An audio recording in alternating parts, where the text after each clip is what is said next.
Chapter 19. Aftermath. The Hour of the Wolf. The small folk of the Seven Kingdoms speak of King Aegon III Targaryen as Aegon the Unlucky, Aegon the Unhappy, and most often, the Dragonbane, when they remember him at all. All these names are apt. Grand Maester Munkin, who served him for a good part of his reign, calls him the Broken King, which fits him even better. Of all the men ever to sit the Iron Throne, he remains perhaps the most enigmatic, a shadowy monarch who said little and did less, and lived a life steeped in grief and melancholy. The fourth-born son of Rhaenyra Targaryen, and her eldest by her uncle and second husband, Prince Daemon Targaryen, Aegon came to the Iron Throne in 131 AC and reigned for 26 years, until his death of consumption in 157 AC. He took 2 wives and fathered 5 children, 2 sons and 3 daughters, yet seemed to find little joy in either marriage or fatherhood.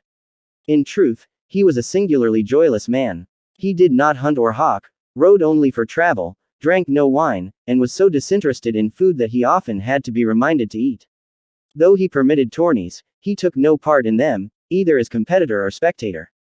As a man grown, he dressed simply, most oft in black, and was known to wear hair shirt under the velvets and satins required of a king. That was many years later, however, after Aegon III had come of age and taken the rule of the Seven Kingdoms into his own hand. In 131 AC, as his reign began, he was a boy of 10, tall for his age, it was said, with silver hair so pale that it was almost white, and purple eyes so dark that they were almost black. Even as a lad, Aegon smiled seldom and laughed less, says Mushroom, and though he could be graceful and courtly at need, there was a darkness within him that never went away. The circumstances under which the boy king began his reign were far from auspicious. The riverlords who had broken Aegon II's last army at the Battle of the Kingsroad marched to King's Landing prepared for battle. Instead, Lord Corlys Velaryon and Prince Aegon rode forth to meet them under a peace banner. "The king is dead, long live the king," Lord Corlys said, as he yielded up the city to their mercy. Then as now, the riverlords were a fractious, quarrelsome lot. Kermit Tully, Lord of Riverrun, was their liege lord, and nominally commander of their host. But it must be remembered that his lordship was but 19 years of age, and green as summer grass, as the Northmen might say. His brother Oscar, who had slain 3 men during the muddy mess and been knighted on the battlefield afterward, was still greener, and cursed with the sort of prickly pride so common in second sons. House Tully was unique amongst the great houses of Westeros. Aegon the Conqueror had made them the lords paramount of the Trident, yet in many ways they continued to be overshadowed by many of their own bannermen. The Brackens, the Blackwoods, and the Vances all ruled wider domains and could field much larger armies, as could the upstart Freys of the twins. The Malisters of Sigurd had a prouder lineage, the Mootons of Maidenpool were far wealthier, and Harrenhal, even cursed and blasted and in ruins, remained a more formidable castle than Riverrun, and 10 times the size besides. The undistinguished history of House Tully had only been exacerbated by the character of its last 2 lords.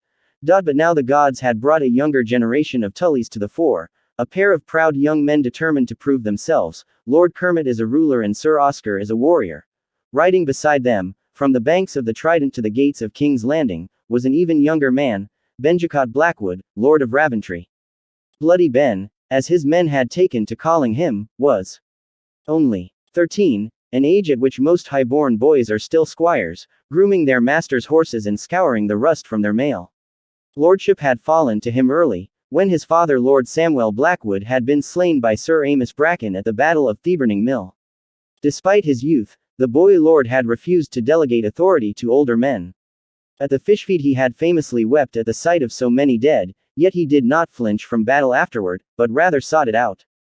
His men had helped to drive Criston Cole from Harrenhal by hunting down his foragers, he had commanded the center at Second Tumbleton, and during the muddy mess he had led the flank attack from the woods that had broken Lord Baratheon's Stormlanders and won the day. Clad for court, it was said, Lord Benjicot was very much a boy, tall for his age but slight of build, with a sensitive face and a shy, self-effacing manner.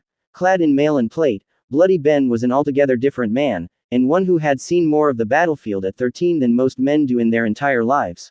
There were, to be sure, other lords and famous knights amongst the host that Corlys Velaryon confronted outside the Gate of the Gods that day in 131 AC, all of them older and some of them wiser than Bloody Ben Blackwood and the brothers Tully, yet somehow the 3 youths had emerged from the muddy mess as the undoubted leaders. Bound by battle, the 3 had become so inseparable that their men began referring to them collectively as the lads. Amongst their supporters were two extraordinary women. Alysanne Blackwood, called Black Ally, a sister to the late Lord Samwell Blackwood, and thus aunt to Bloody Ben, and Sabbatha Frey, the Lady of the Twins, the widow of Lord Forrest Frey and mother of his heir, a sharp-featured, sharp-tongued harridan of House Vipron, who would sooner ride than dance, wore mail instead of silk, and was fond of killing men and kissing women, according to Mushroom. The lads knew Lord Corlys Velaryon only by reputation, but that reputation was formidable. Having arrived at King's Landing with the expectation that they would need to besiege the city or take it by storm, they were delighted, if surprised, to have it presented to them as on a gilded platter. And to learn that Aegon II was dead, though Benjicot Blackwood and his aunt both expressed disquiet about the manner of his death, for poison was regarded as a coward's weapon, and lacking in honor.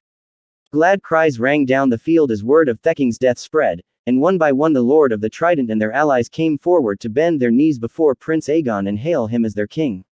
As the riverlords rode through the city, small folk cheered them from rooftops and balconies, and pretty girls scampered forward to shower their saviors with kisses, like mummers in a farce, says Mushroom, suggesting all this had been devised by Larry Strong.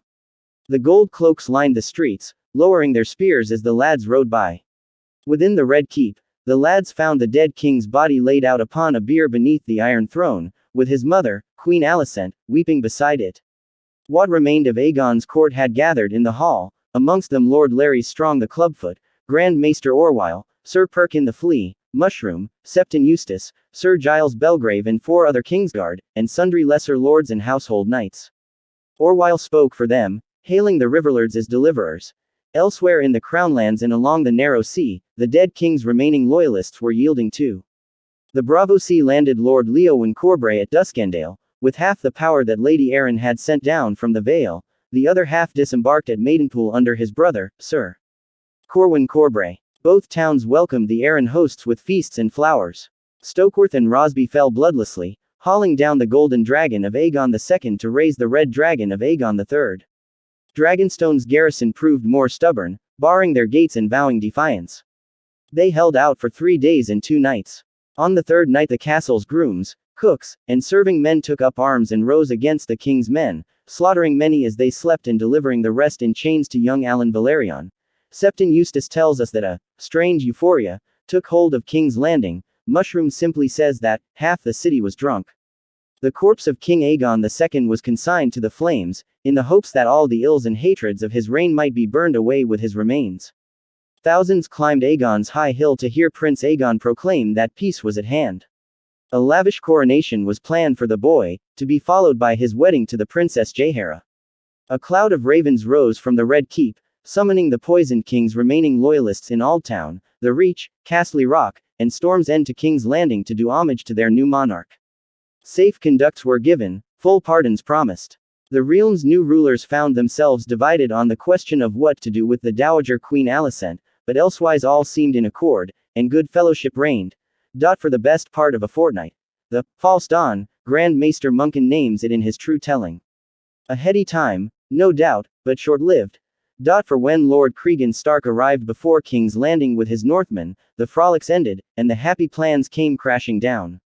The Lord of Winterfell was 23, only a few years older than the Lords of Raventry and Riverrun. Yet Stark was a man and they were boys, as all those who saw them together seemed to sense. The lads shrank in his presence, Mushroom says.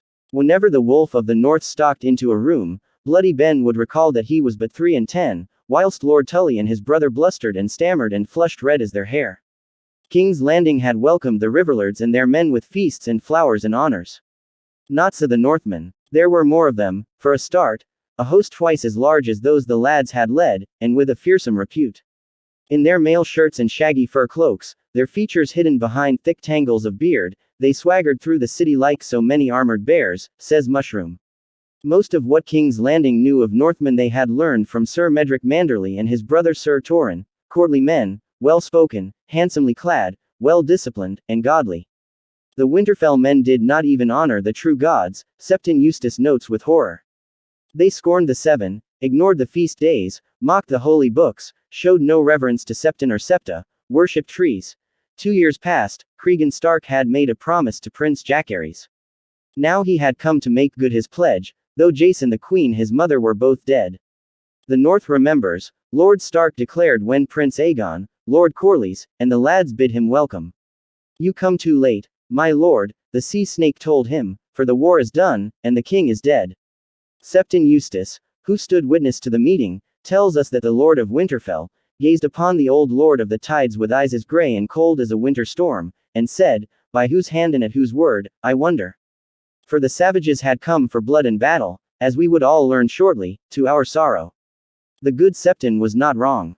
Others had started this war, Lord Cregan was heard to say, but he meant to finish it, to continue south and destroy all that remained of the Greens who had placed Aegon II on the Iron Throne and fought to keep him there.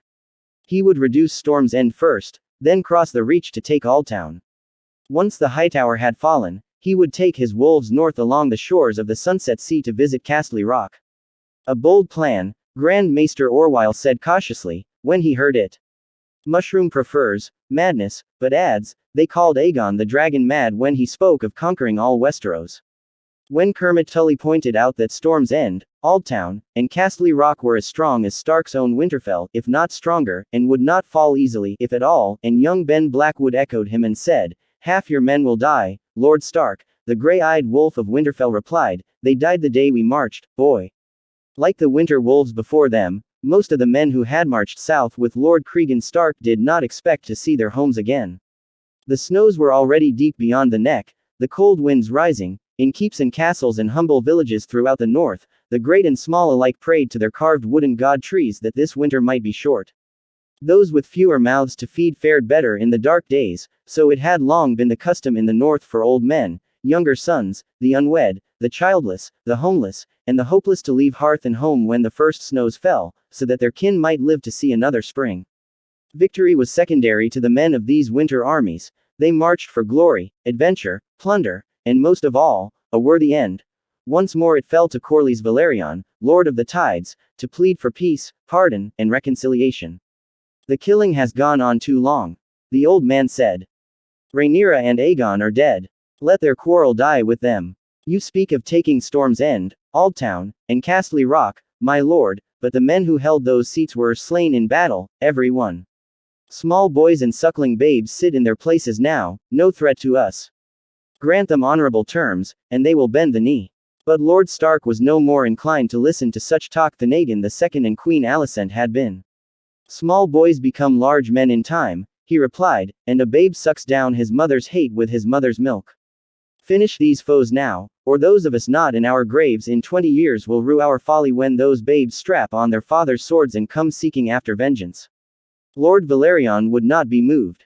King Aegon said the same and died for it.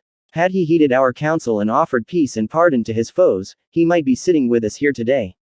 Is that why you poisoned him, my lord? Asked the Lord of Winterfell. Though Cregan Stark had no personal history with the sea snake, for good or ill, he knew that Lord Corlys had served Rhaenyra as queen's hand, that she had imprisoned him on suspicion of treason, that he had been freed by Aegon II and accepted a seat upon his council, only, it would seem, to help bring about his death by poison. Small wonder you are called the sea snake, Lord Stark went on. You may slither this way and that way but, oh, your fangs are venomous. Aegon was an oathbreaker, a kinslayer, and a usurper, yet still a king. When he would not heed your craven's counsel, you removed him as a craven would, dishonorably, with poison. And now you shall answer for it. Then Stark's men burst into the council chambers, disarmed the guardsmen at the door, pulled the aged sea snake from his chair, and dragged him to the dungeons.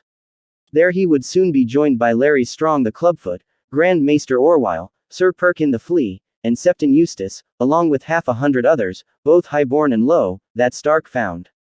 'Cause to mistrust. I was myself tempted to return to my cask of flour, Mushroom says, but thankfully I proved too small for the wolf to notice. Not even the lads were spared Lord Cregan's wrath, though they were ostensibly his allies. Are you babes in swaddling clothes, to be cozened by flowers and feasts and soft words? Stark berated them. Who told you the war was done? The Clubfoot. The snake. Why? Because they wish it done. Because you won your little victory in the mud. Wars end when the defeated bend the knee and not before. Has Alltown yielded? Has Castle Rock returned the crown's gold? You say you mean to marry the prince to the king's daughter, yet she remains at Storm's End, beyond your reach. So long as she remains free and unwed, what is to stop Baratheon's widow from crowning the girl queen, as Aegon's heir? When Lord Tully protested that the Stormlanders were beaten, and did not have the strength to field another army, Lord Cregan reminded them of the 3 envoys that Aegon II had sent across the narrow sea, any of whom might return upon the morrow with thousands of sellswords. Queen Rhaenyra had believed herself victorious after taking King's Landing, the Northmen said, and Aegon II thought that he had ended the war by feeding his sister to a dragon. Yet Queen's men had remained, even after the Queen herself was dead, and Aegon is reduced to bones and ashes. The lads found themselves overmatched. Cowed, they gave way, and agreed to join their own power to Lord Stark's when he marched against Storm's End. Munkin says they did so willingly, convinced that the Wolf Lord had the right of it. Flush with victory, they wanted more, he writes in the True Telling. They hungered for more glory, for the fame that young men dream of that can only be won in battle. Mushroom takes a more cynical view, and suggests that the young lordlings were simply terrified of Cregan Stark. The result was the same. The city was his, to do with as he wished, Septon Eustace says. The Northmen had taken it without drawing a sword or loosing an arrow. Be they king's men or queen's men, Stormlanders or seahorses, riverlords or gutter knights, highborn or low, common soldiers deferred to him as if they had been born to his service. For 6 days King's Landing trembled on the edge of a sword. In the pot shops and wine sinks of Flea Bottom, men placed wagers on how long the clubfoot, the sea snake, the flea, and the dowager queen would keep their heads. Rumors swept the city, one after the other. Some said that Lord Stark planned to take Prince Aegon back to Winterfell and wed him to one of his own daughters, an obvious falsehood, as Cregan Stark had no trueborn daughters at this time. Others that Stark meant to put the boy to death so that he might marry Princess Jaehaera and claim the Iron Throne himself.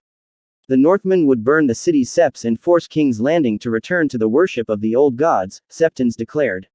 Others whispered that the Lord of Winterfell had a wildling wife, that he threw his enemies into a pit of wolves to watch them be devoured. The mood of euphoria had vanished. Once more, fear ruled the city streets. A man who claimed to be the Shepherd Reborn rose up from the gutters, calling down destruction on the godless Northerners. Though he looked nothing like the first shepherd, he had 2 hands. For a start, hundreds flocked to hear him speak. A brothel on the street of Silk burned down when a quarrel over a certain whore between one of Lord Tully's men and one of Lord Stark's set off a bloody melee between their friends and brothers in arms. Even the highborn were not safe in the more unsavory parts of the city. The younger son of Lord Hornwood, a bannerman to Lord Stark, vanished with 2 companions whilst roistering in Flea Bottom. They were never found and may have ended in a bowl of brown, if Mushroom can be believed. Soon thereafter word reached the city that Leowen Corbray had left Maidenpool and was making for King's Landing, accompanied by Lord Moodin, Lord Brune, and Sir Renifer Crabbe. Sir Corwin Corbray departed Duskendale at the same time to join his brother on the march. With him rode Clement Celtigar, old Lord Bartimos's son and heir, and Lady Staunton, the widow of Rook's Rest. On Dragonstone, young Alan Valerion was demanding the release of Lord Corlys, this much was true, and threatening to descend upon King's Landing with his ships if the old man was harmed, half true. Other rumors claimed the Lannisters were on the march, the Hightowers were on the march, Sir Marston Waters had landed with 10,000 sellswords from Lee and Old Volantis, all without truth. And the Maiden of the Vale had set sail from Gulltown, with Lady Rhaena Targaryen and her dragon true. As armies marched and swords were sharpened, Lord Cregan Stark sat within the Red Keep, conducting his inquiries into the murder of King Aegon II even as he planned his campaign against the dead king's remaining supporters. Prince Aegon, meanwhile, found himself confined to Maegor's Holdfast with no companions save the boy Geemon Palehair. When the prince demanded to know why he was not free to come and go, Stark replied that it was for his own safety. This city is a nest of vipers, Lord Cregan told him. There are liars, turncloaks, and poisoners in this court who would murder you as quick as they did your uncle to secure their own power. When Aegon protested that Lord Corlys, Lord Larrys, and Sir Perkin were friends, the Lord of Winterfell replied that false friends were more dangerous to a king than any foe, that the snake, the clubfoot, and the flea had saved him only to make use of him, so they might rule Westeros in his name.